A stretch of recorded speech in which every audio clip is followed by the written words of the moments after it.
TV 9 Bharatvarsh, मैं हूं आपके साथ प्रीति रघुनंदन। पहलगाम की घटना ने पूरे भारत को हिलाकर रख दिया है। निहत्थे पर्यटकों की हत्या से पूरा देश आक्रोश में है। हर तरफ सभी लोग चाहते हैं कि सिर्फ मारे गए लोग ही नहीं, सभी को न्याय मिले। पहलगाम से आई तस्वीरों को देखकर पूरा देश आक्रोश में है और यही आक्रोश इस हफ्ते का न्यूज मेकर है। आक्रोश,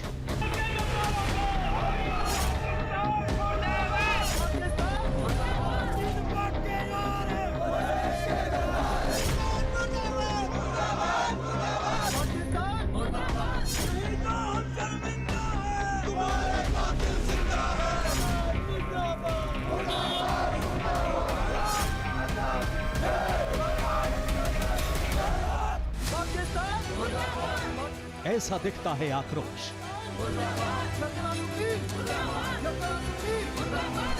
पूरी दुनिया आक्रोश में और आक्रोश ऐसा दिखता है।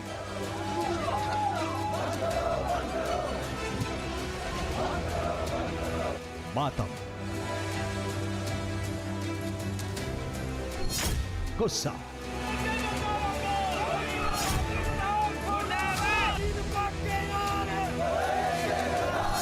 नाराजगी, आक्रोश ऐसा सुनाई देता है। आतंकियों को और इस हमले की साजिश रचने वालों को उनकी कल्पना से भी बड़ी सजा मिलेगी। आक्रोश ऐसा महसूस होता है और इसी आक्रोश में पूरा देश है। जिस कवि की कल्पना में जिंदगी हो प्रेम की, तो उस कवि को आज तुम नकार दो।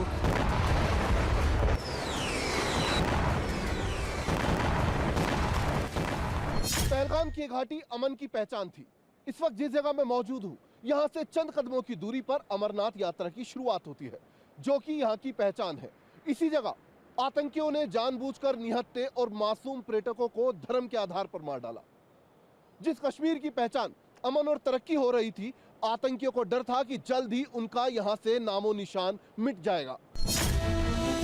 इस हमले से भारत की आत्मा तो जख्मी हुई है। जिस कश्मीर का नाम लेकर आतंकी दहशत फैलाने की कोशिश कर रहे हैं, वही कश्मीरी गुस्से और बेबसी से भरे हुए हैं।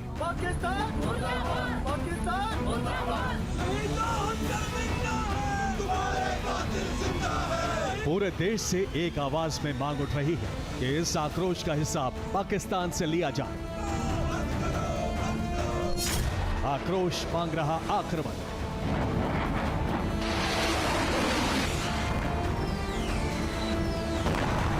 अब की बार ऐसा वार जिससे आतंक का संपूर्ण संहार हो और पाकिस्तान फिर कभी भारत में अपने नापाक मंसूबे पूरे करने की हिम्मत न कर पाए।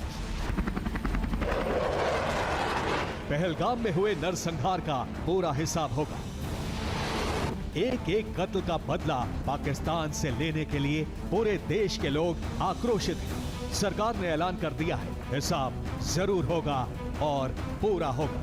घटना के मद्देनजर भारत सरकार वो हर कदम उठाएगी जो जरूरी और उपयुक्त होगा।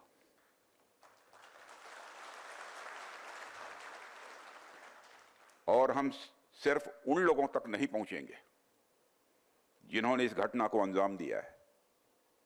हम उन तक भी पहुंचेंगे जिन्होंने पर्दे के पीछे बैठकर हिंदुस्तान की सरजमी पर ऐसी नापाक हरकतों की साजिशें रची हैं। ऐसी हरकतों का जिम्मेदार और इसके जिम्मेदार लोगों को आने वाले कुछ ही समय में जोरदार तरीके से नजर आएगा। मैं देशवासियों को आश्वस्त करना चाहता हूं।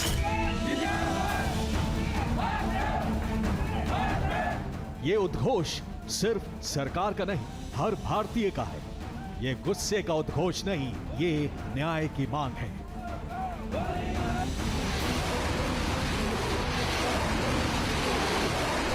बदला नहीं, न्याय।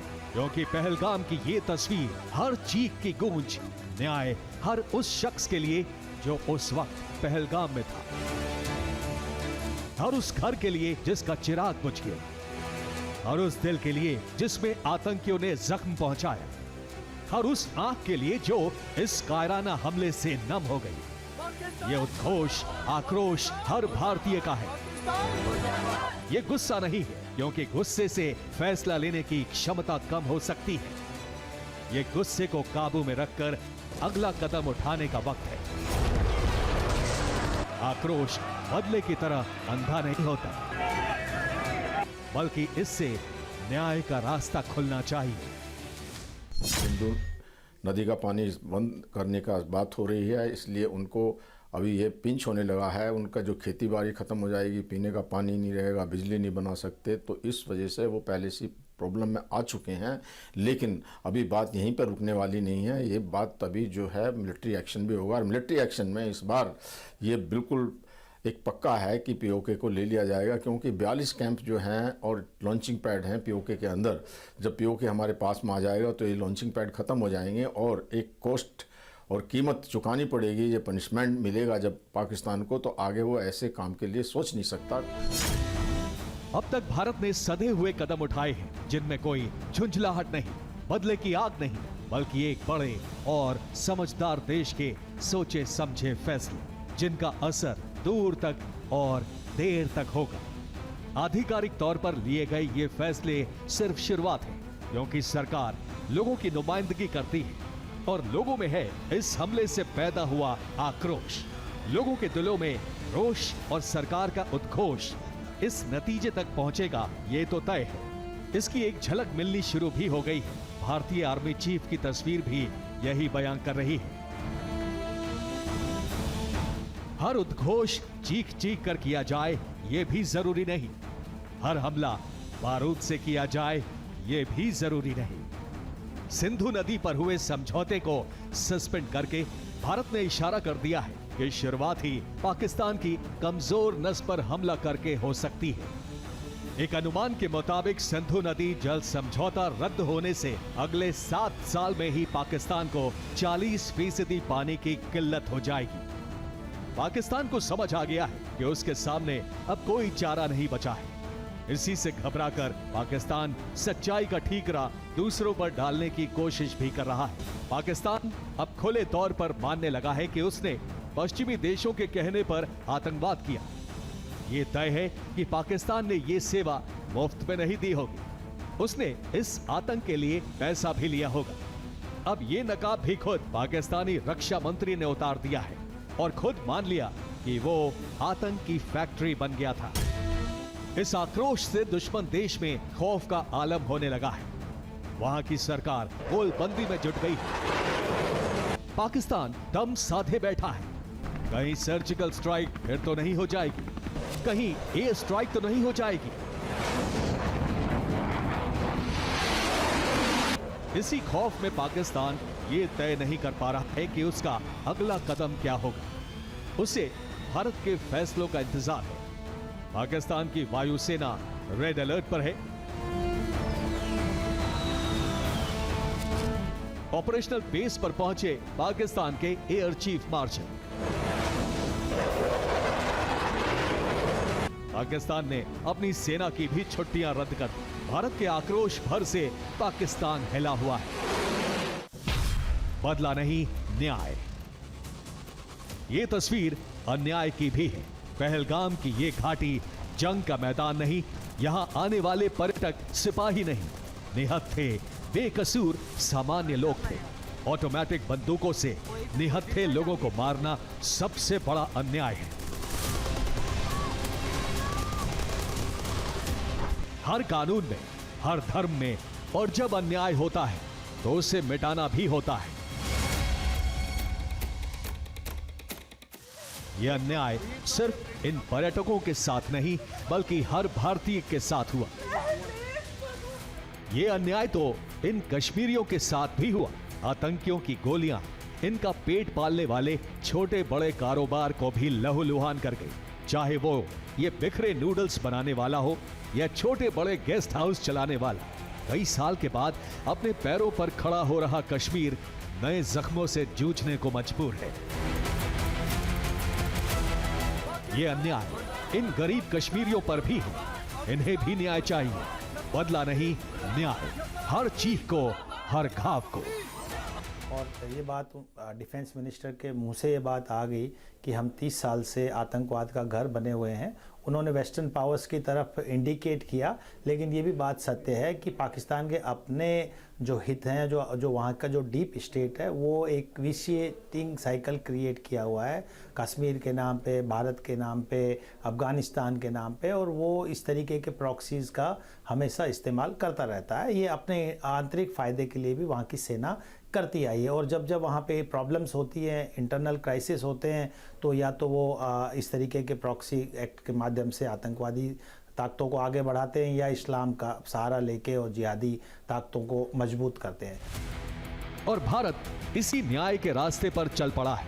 पाकिस्तान को सधा हुआ लेकिन गंभीर जवाब देकर उसकी धड़कनें और बढ़ा दी हैं। पाकिस्तान ने आतंकियों के कैंप खाली कराने शुरू कर दिए। पाक आतंकियों ने जैश-ए मोहम्मद के लॉन्च पैड खाली कर दिए। ये कैंप बहावलपुर में थे, जिन्हें खतरा देखते हुए खाली करा लिया गया। जैश के कमांडर भी हेडक्वार्टर छोड़कर अंडरग्राउंड हो गए। पाकिस्तान ने सोचा भी नहीं होगा कि उससे कितनी बड़ी गलती हो रही है।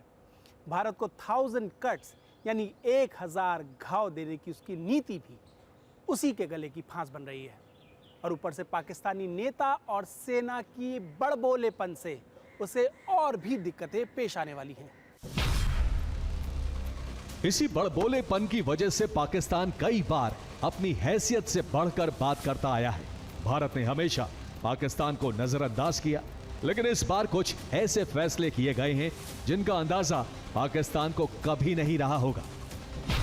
भारत ने फैसला किया कि 1960 की सिंधु जल संधि को तत्काल प्रभाव से स्थगित रखा जाएगा।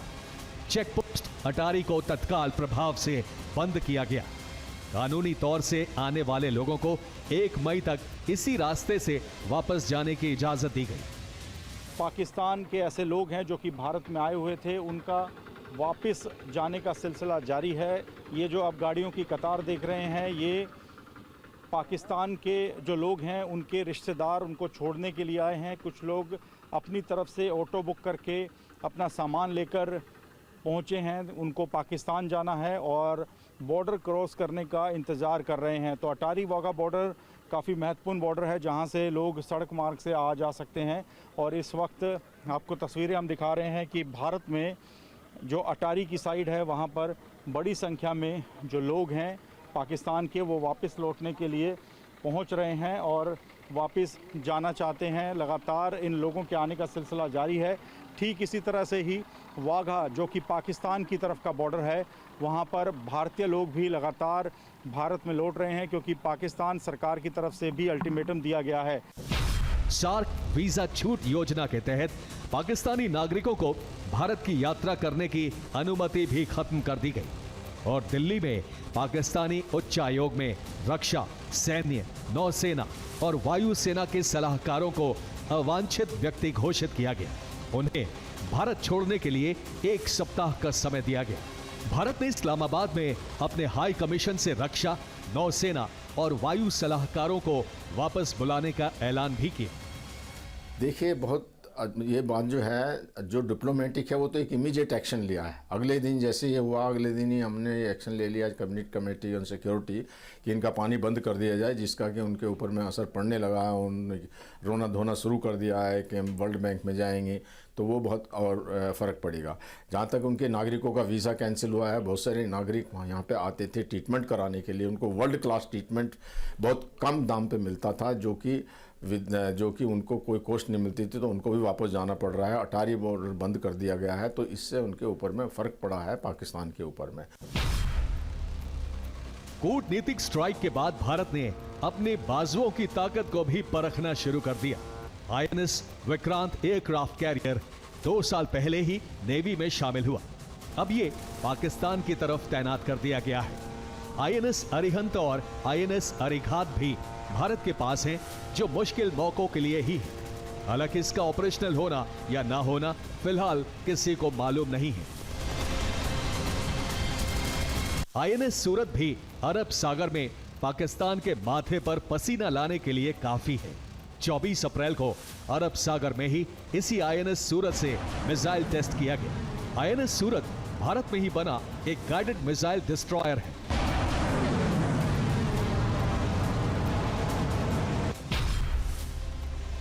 पाकिस्तान ने सबसे बड़ी गलती ये कहकर कर दी कि उसने शिमला समझौते को रद्द कर दिया है, क्योंकि शिमला समझौते में लिखा था कि भारत और पाकिस्तान दोनों लाइन ऑफ कंट्रोल यानी एलओसी का सम्मान करेंगे। पाकिस्तान ने कई बार इस एलओसी के वायदे को तोड़ा, लेकिन भारत ने हमेशा इस समझौते का सम्मान किया।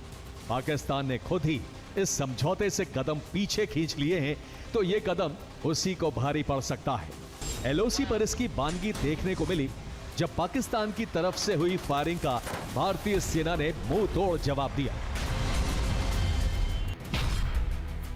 24 अप्रैल को ही खबर आई कि भारतीय वायुसेना ने सेंट्रल सेक्टर में एक अभ्यास किया, जिसका नाम ऑपरेशन आक्रमण बताया गया। खास बात यह है कि इस अभ्यास में राफेल और सुखोई 30 जैसे कॉम्बैट एयरक्राफ्ट शामिल थे। भारत पहले भी बालाकोट स्ट्राइक करके अपनी काबिलियत दिखा चुका है और अब तो भारत के पास राफेल जैसे दुनिया के सबसे बेहतर एयरक्राफ्ट भी हैं। अपने हम बिल्कुल शांति से और बिल्कुल सोच समझ के इसका फैसला होगा, जो इसके ऊपर डिसीजन लिया जाएगा, एक्शन होगा। और जहाँ तक इस बात का सवाल है, ये तो अभी तक डिप्लोमेटिक था, लेकिन मिलिट्री ऑप्शन तो अभी है। भारत की जो सेनाएं हैं वो तीनों तैयार हैं, जल, थल और नभ तीनों में हैं। हमारी एक्सरसाइज चल रही है, आक्रमण स्टार्ट कर दिया गया है। हमारे जो है आईएनएस सूरत जो है अरब की खाड़ी में मूव हो गया है। विक्रांत जो एयरक्राफ्ट कैरियर है वो पहुंच गया है। और जो इस तरह से अब की बार अटैक अच्छे से जो होगा, हमारे पास में अभी पहले से बहुत बेहतर चीज़ें हैं। पाकिस्तान के सामने एक और बड़ी समस्या है, और वो ये कि उसका पैदा किया आतंकवाद उसी को घुन की तरह अंदर ही अंदर खोखला कर चुका है। उसके पश्चिमी बॉर्डर पर आग लगी हुई है। बलूचिस्तान में विद्रोही बार बार पाकिस्तानी सेना को घेर चुके हैं और अफगानिस्तान तालिबान भी पाकिस्तान से लगातार टकराव में है। पाकिस्तान ज्यादा घिर चुका है कि पूर्व में भारतीय बॉर्डर पर हल्की सी हलचल भी उसे आर्थिक और सैन्य तौर पर भारी पड़ सकती है। पाकिस्तान की अर्थव्यवस्था चरमरा चुकी है और रही सही कसर उसकी साख ने पूरी कर दी है, जो एक आतंकी देश की बन चुकी है। पाकिस्तान के पास कोई चारा नहीं रह गया है। भारत के सामने कई रास्ते हैं, खासतौर पर तब जब भारत को एक जिम्मेदार देश माना जाता है। दूसरी तरफ पाकिस्तान अकेला है, वो कमज़ोर हो चुका है और इसी बौखलाहट में अपने पुराने साथियों पर भी वो आरोप लगा रहा है। पाकिस्तान के सामने एक और चुनौती है। भारत के अलावा वो अपने पश्चिमी बॉर्डर्स में बलूचिस्तान और अफगानिस्तान से उठ रही लपटों से कैसे निपटेगा।